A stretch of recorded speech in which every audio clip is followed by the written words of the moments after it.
How's it going, guys? Akira here, and today I wanted to talk to you guys about physical versus digital.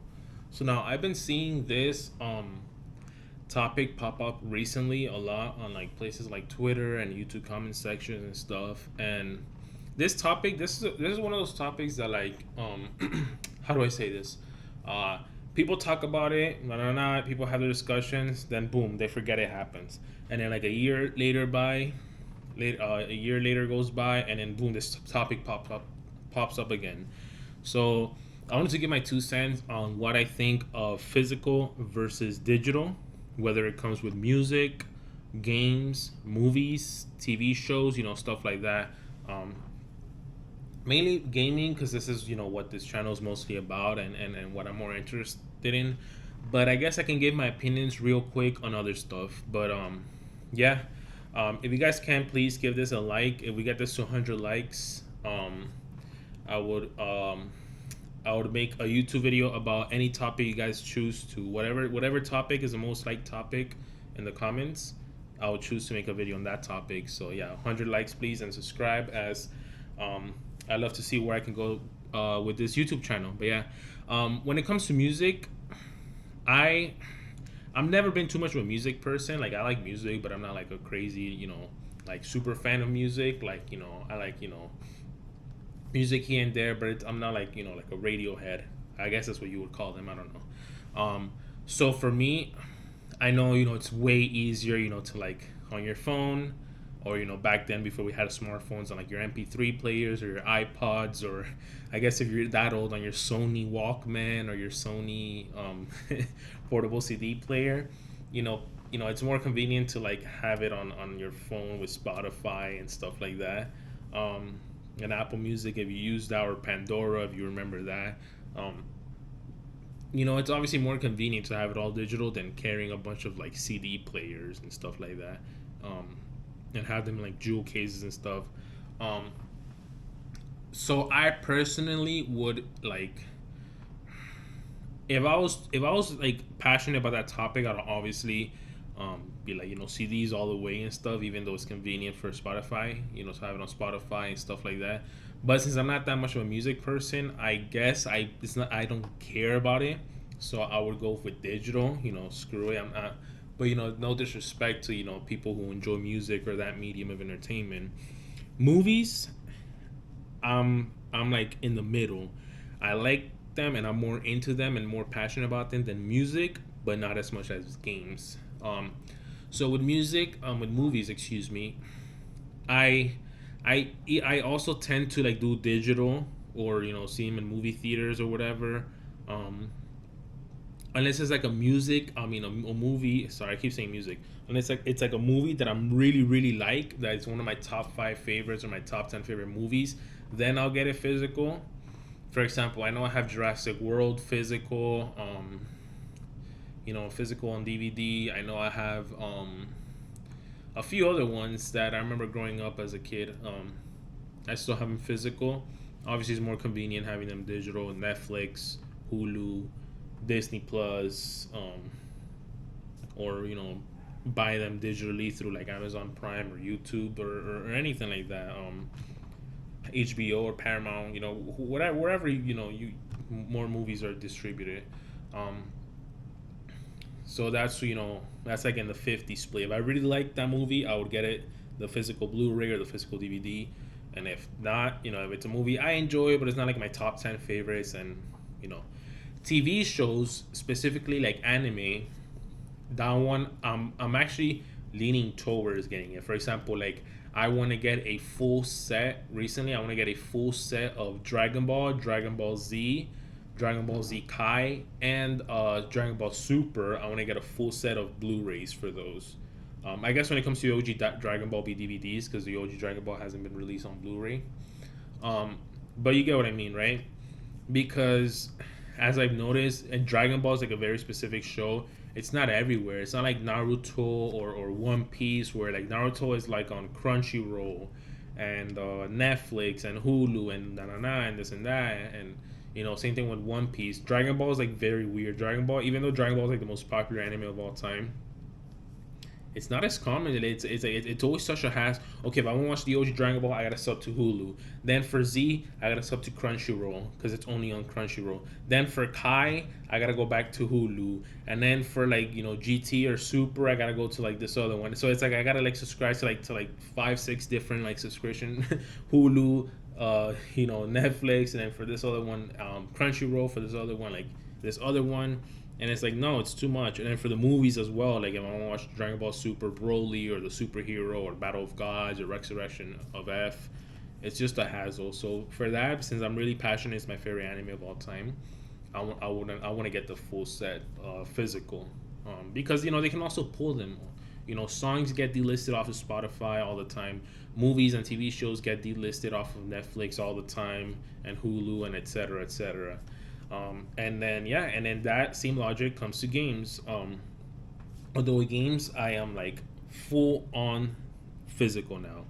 There was a time when I was younger, obviously, it was more convenient, and since I wasn't making as much money as I am as an adult, one, it was more convenient because I had to be like I couldn't drive, or if I did drive and have my permits, it was you can only drive like in the daylight, or you gotta be like, hey mom, can I borrow, or dad, can I borrow your car? And he says no, then it's screw. So it's like, okay, yeah, it's like, damn, I want to go and buy this game at GameStop or Walmart, but mom and dad don't let me. Dang it! But I don't have that much money. But guess what?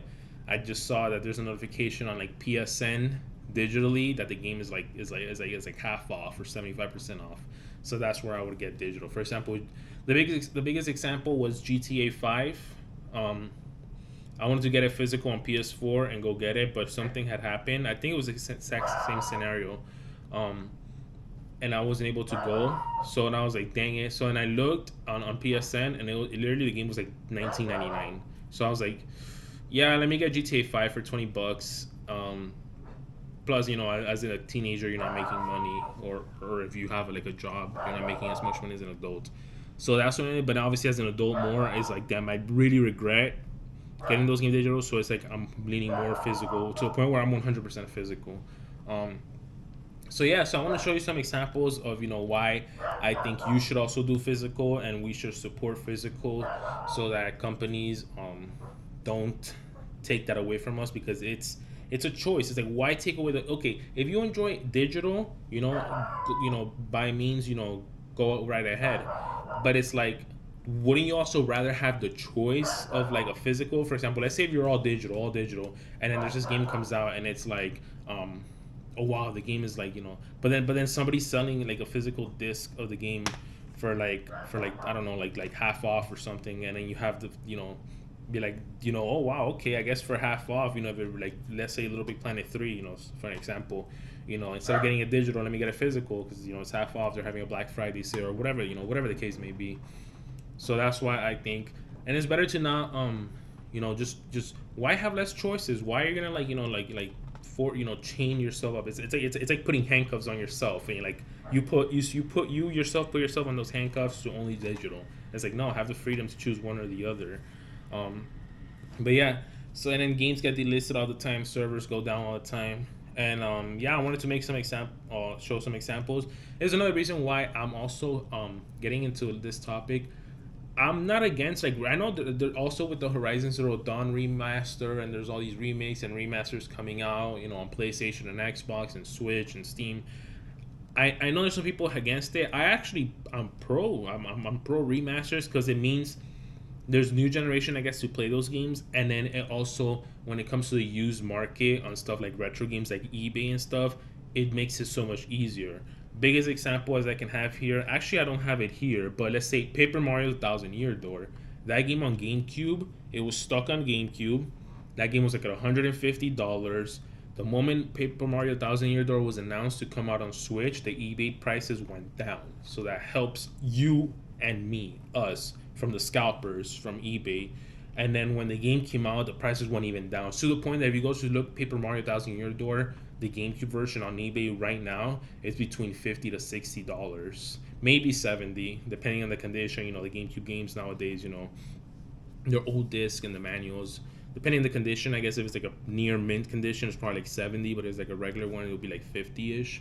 But dude, like a year ago or a year and a half ago, that was 150. So like it's like that helps you and it helps me. I don't get why you want to like be against that. So when Paper Mario Thousand Year Door came out on Switch, it's like that's a win for me. And hopefully it will be a win for everybody else because they're like, oh damn it, another remake, another remaster. Think about it. When this came out, you guys remember how much Mario Sunshine was going for on eBay on the GameCube? And then this comes out, and then Mario Sunshine on GameCube, on eBay, and other places like Mercari or whatever, Craigslist, it went down because people who were on the fence of getting, they're like, damn it, I want this GameCube game, whether it's Sunshine or Thousand Year Door. Damn it, all right, fine, I guess I'll go pay the eBay scalper 150. But it's like, nope, hold on, this game is coming on Switch. You don't have to pay 150. So then you have more options. And then if you really wanted the GameCube version, not the Switch version, you can still get the GameCube version now for $50 instead of 150. Or the other people took the other route and got the Switch version instead. So stuff like that. So I guess I'll show you some remasters and stuff and collections of games. So why I think is good for remasters and deluxe versions. I guess let's start with the Switch. For example, on dead consoles like the Wii U and stuff, and games that would have been stuck on those platforms, we have stuff like New Super Mario Bros. U Deluxe that came out. It helped bring those prices down, even though that game wasn't expensive to begin with. Same thing with Mario 3D World. Like look how much expensive and less available and more rare these games would have been if they didn't have these remasters on Switch and they were stuck on Wii U. Obviously, I've talked about the 3D All Stars with 64, Galaxy, and Sunshine. And another recent example, Metroid Prime. Metroid Prime was getting very expensive on GameCube. And then boom, the remaster comes out. I was gonna say remake. The remaster comes out, and guess what? It's more available. $30. Is it $30? $40? I forget. But it's like, I don't have the GameCube version. I never had it. As some of you guys may know, I was too little. I was old enough to start gaming in the 7th generation. So that's the Wii, the Xbox 360, and the PS3. That generation. So stuff like GameCube, PS2, Dreamcast. And further back, I was too little or I wasn't born. We're talking about like Nintendo 64 and Super Nintendo and PS1. So I didn't get to experience that games, but I get to. I remember wanting it too. I'm like, like around COVID, I was like, wow, that game looks so cool. But it was a lot of money on eBay. But then the remaster comes out and it's like, okay, thank God I don't have to pay these eBay scalpers. So I can just play it on Switch, on modern hardware, modern television. I don't have to worry about maybe potentially getting like a scratched up GameCube disc, stuff like that. Yeah, other remasters of games similar to the Switch case. Katamari Damacy Reroll. This is an old school PS2 game that it was stuck on PS2, and boom, they brought it on PS4 and Switch and PS5. I think. Correct me if I'm wrong, but PlayStation. Well, PS4 you can also play on PS5. So I guess PlayStation and Nintendo Switch. I don't know if they brought an Xbox, but regardless, on modern platforms, you don't have to go dig out a PS2 and go to eBay and pay scalpers to play Katamari Damacy. You can just pop it in on your modern console, whether it's PlayStation or Switch. Other examples, same examples with the GameCube games on Switch and the PS2 games on PS4. Medieval. Medieval is an old school PlayStation 1 Sony first party game, and it was stuck on PlayStation 1. It was getting very expensive. The game is still expensive on eBay, but it's not ridiculous how it was before. But it's like, I wasn't going to pay like whatever, 120, 150, 100 and whatever it was on eBay. I got this instead. And then I don't have to worry about an old school PS1 disc that may be scratched up. So same example for that. So that, that's another example why I'm pro remasters and remakes. And then this other example here, we have Gravity Rush. Same example. This is Gravity Rush Remastered. The original Gravity Rush was on PS Vita. It was stuck on PS Vita. Unfortunately, PS Vita didn't sell well, so naturally the game didn't sell well. There wasn't much exposure. But then they're like, you know what? The PS4 is like it's sold like 117 million consoles, and everybody and their mom has a PS4.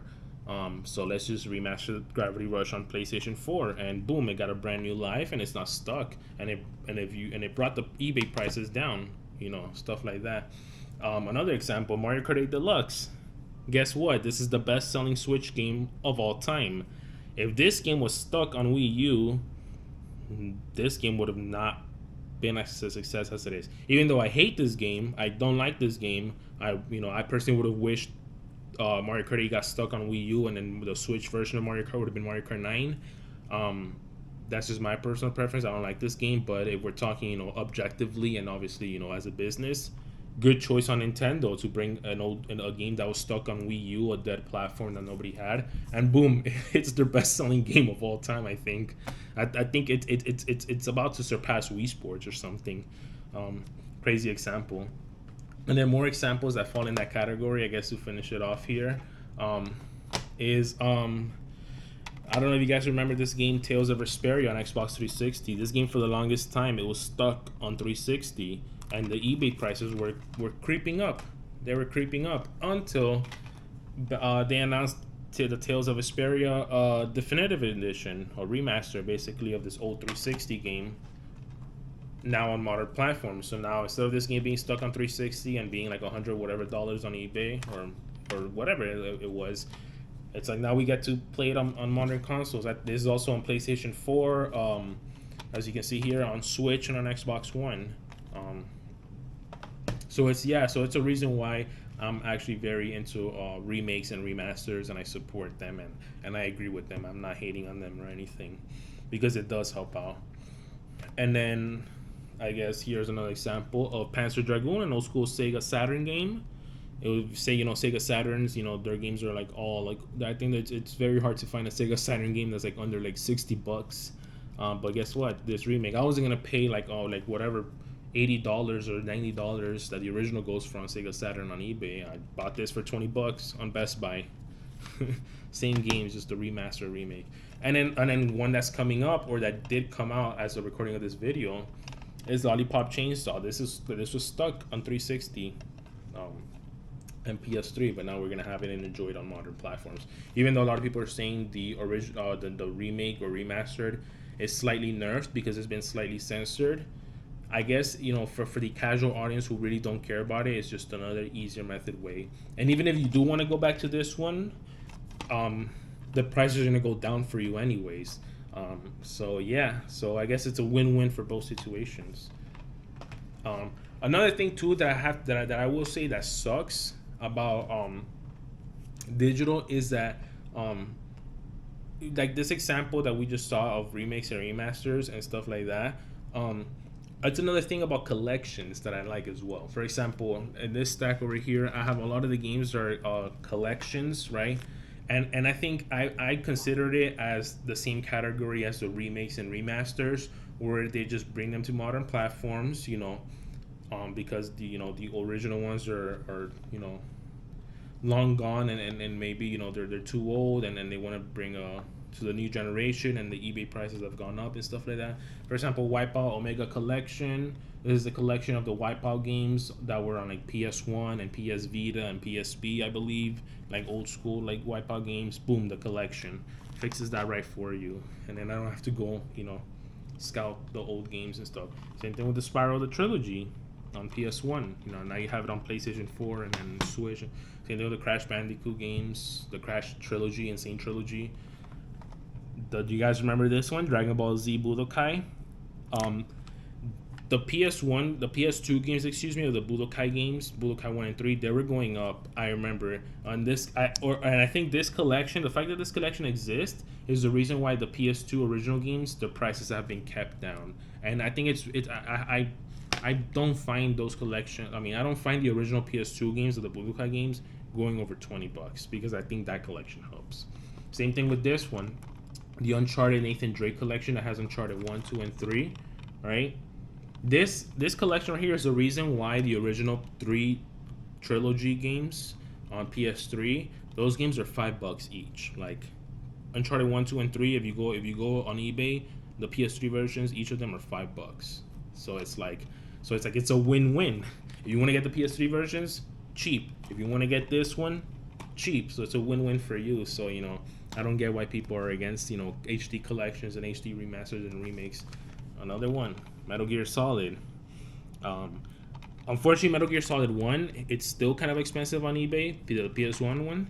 But MGS2 and MGS3 on PS2, those are cheap, on eBay. If you want to go for the PS2 copies, they're cheap. Or you just go for this one, whatever the case may be. This is a very good one that I'm surprised it hasn't caught any traction. The rare replay, the 30 rare games, for example, um, Conker's Bad Fur Day on Nintendo 64. If you go hunt for the 64 cartridge of Conker's Bad Fur Day, that's like $100 game on eBay, easily. But I'm not gonna spend $100 on a Nintendo 64 cartridge of Conker's Bad Fur Day. I bought this for $5, and guess what? I'm playing Conker's Bad Fur Day here. Same thing with Banjo Kazooie, Banjo Tooie, Battletoads, Killer Instinct, Perfect Dark on Nintendo 64 is another game. Why am I gonna spend like how all those inflated eBay prices for those Nintendo 64 games if I can play them here? And then some 360 stuff like Banjo Kazooie, Nuts and Bolts, and Viva Pinata, and the Viva Pinata games, and Cameo, and et cetera, et cetera. Perfect Dark, I think I already mentioned it. So it's just another reason why.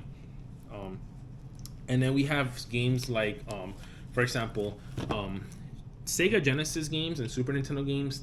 They are up and they're expensive, but there are the few ones that are not, and it's because of collections like this.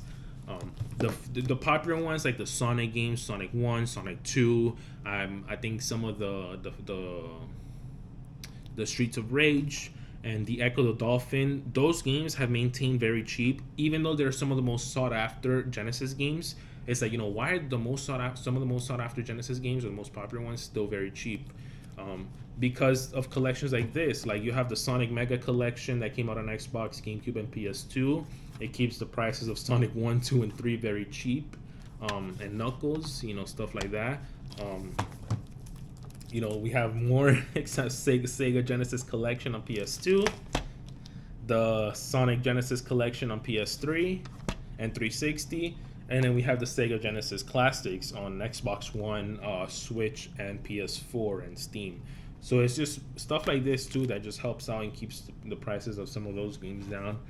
So that's the collection segment that I wanted to talk to you guys about, which is I hold it in the same regards as the remake and remasters. Another weird example too is a lot of games that are stuck on specific consoles.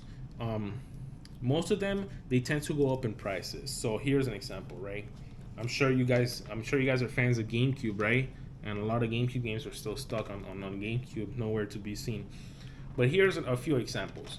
We have Puppeteer on PS3. This game is like a $50 to $60 game because it's stuck on PS3, unfortunately. And unfortunately, and it's not even on the digital store on PS3. So it's like, and it's just going up and up in prices. So it's like the best we can do is hope that Sony, because it's a Sony first party game, that this game gets re-released on PS5. This is a remaster I want, and I'm sure a lot of people won't be mad at. Horizon Zero Dawn, the game that came out like 3 years ago. Why is that getting remastered? Remaster this. This is stuck on PS3. Another game that's still stuck on PS3 is Folklore. This game is already like $60 on eBay. It's stuck on PlayStation 3, unfortunately. Other games like Naruto Rise of a Ninja and Naruto The Broken Bond. These two games are stuck on Xbox 360, and unfortunately they're never going to come back on modern consoles because Ubisoft lost the license to Naruto. So these games are going to stay here, and the prices are going to keep going up and up and up. And these in like 10 to 15 years, are going to be like GameCube prices. Another example of games stuck on platforms until Nintendo makes them on Switch. Xenoblade Chronicles X. This is already a $70 game on eBay. $70, horrible. Thank God I got it like when it was like on the upwards. Unfortunately, I didn't get it as cheap as it used to be, but fortunately, I didn't get it as expensive as it is now. So it's another game that's stuck on the Wii U, and it's gonna keep going up and up until they re-release it on modern platforms like they've done with like Panzer Dragoon and the Paper Mario Thousand Year Door. GameCube, I know, is a damn travesty that this console didn't do well, but F-Zero GX. Others examples I have are The Fire Emblem games are stuck on GameCube. The Zelda games that's stuck on GameCube, which is Four Swords Adventure, Cubivore, Chibi Robo, um, etc. It goes on and goes on. And, these games are like $70, $80 on eBay. This is one of those games that I really, really wish Nintendo brings back on Switch. But let's see. So it's the importance, man. Physical media. Parappa the Rapper. Same thing with the GameCube games. This is from that same era. This is stuck on PS2. And then these games are stuck on 360, which is another example.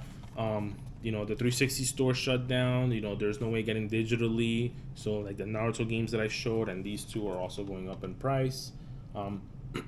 This one this one, right?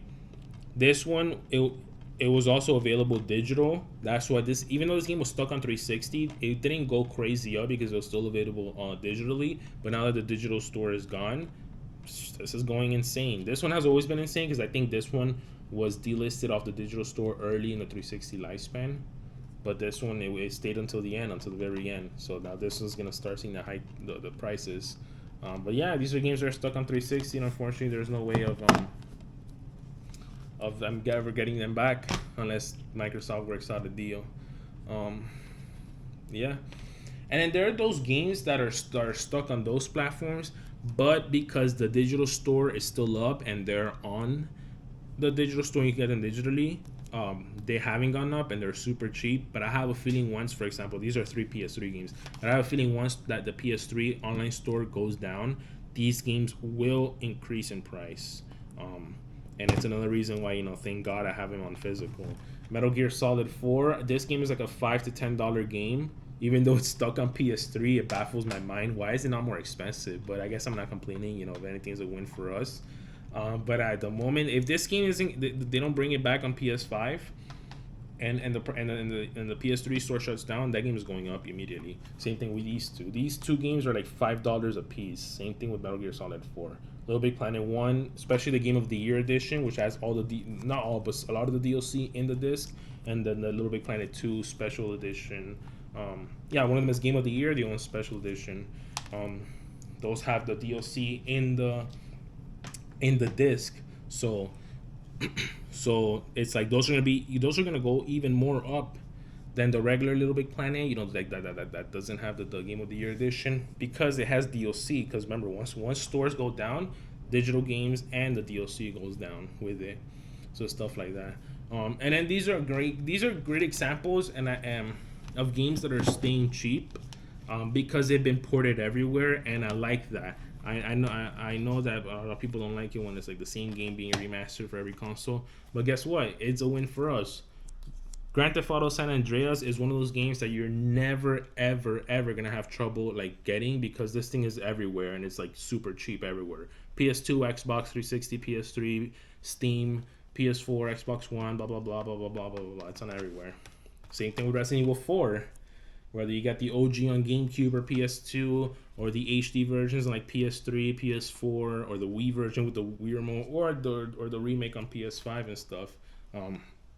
Resident Evil 4 is one of those games like San Andreas that's everywhere. Same thing with Okami. Okami's another one that's been on everything since it came out on PS2. Same thing with Shadow of the Colossus. Shadow of the Colossus, it's a first-party Sony game and it's been on PS2, PS3, and PS4, and it's maintained its cheap price, which I appreciate, and it's a win for all of us. And obviously the biggest example, the most successful game of all time, I think, besides Minecraft. But Minecraft's another good example of this. It's on everywhere, man. Just like San Andreas, on PS3, 360, PC, PS4, PS5, blah blah blah, new Xbox, stuff like that. And then games, I also like, and I'm a huge fan of when games do cross-generation stuff. So the one example I have here is Little Big Planet, where the same day it came out on PS3, it came out on PS4. Another one that I have in mind is Zelda Twilight Princess. The first day it came out on, when it came out on GameCube, it came out on Wii, or Breath of the Wild on Wii U, the same day on Switch. Or another example from the same franchise, Sackboy Big Adventure. The exact same day it came out on PS4 and PS5. So I always thought that doing cross-gen stuff on the same day for the next platform as from the previous platform was genius strategy. But yeah, And then last but not least, I'll end it off with some games that this fits the exact scenario and is the reason why I wanted to do this video. On top of the reason why everybody's discussing this topic. These are games that they've been shadow delisted, or maybe not shadow delisted. That they were probably announced that they're going to be delisted, but it's been under everybody's radar. So, for example, Jump Force. Jump Force is a game that came out only 5 years ago. And this is delisted off the digital store. You can get it on the digital store on Switch, Xbox, PlayStation, or PC, whether Steam or wherever the heck. So it's like, and this is $20. This is a $20, $15 to $20 game. Within a few years, when people realize, when we're like on PS6 or whatever, people are gonna realize that this game is not on the digital store, and everyone's gonna go back crazy and get these games. So I'm telling you now, guys. If you're a fan, I know this game it's not like, the best, the most loved game ever, but if you're a fan of anything anime related, get these games because these are no longer in the digital store. Same thing with this example right here, Snoopy's Grand Adventure.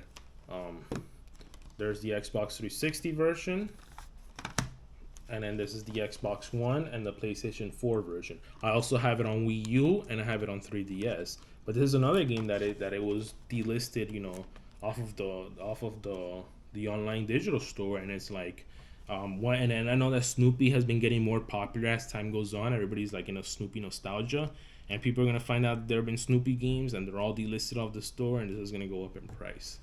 So yeah, I guess I made my point very clear. I just want to show a few examples here and there, and just some thoughts that I had in my mind. And it's like, wow, it sucks that there are some people that they're like blindly they would blindly argue towards digital because it's so convenient. And trust me, I do get the convenience. It's so convenient to not have to go to a freaking store and drive and come back and just click a button on your console, on your PC. But it is what it is, man, because your game gets delisted, your game gets shut down, you're not going to be able to play, or the servers go down, and it's an unfortunate matter. But yeah, it's just an example I wanted to do, guys. Let me know what you guys think. Are you guys more digital people, physical people, or in the middle? I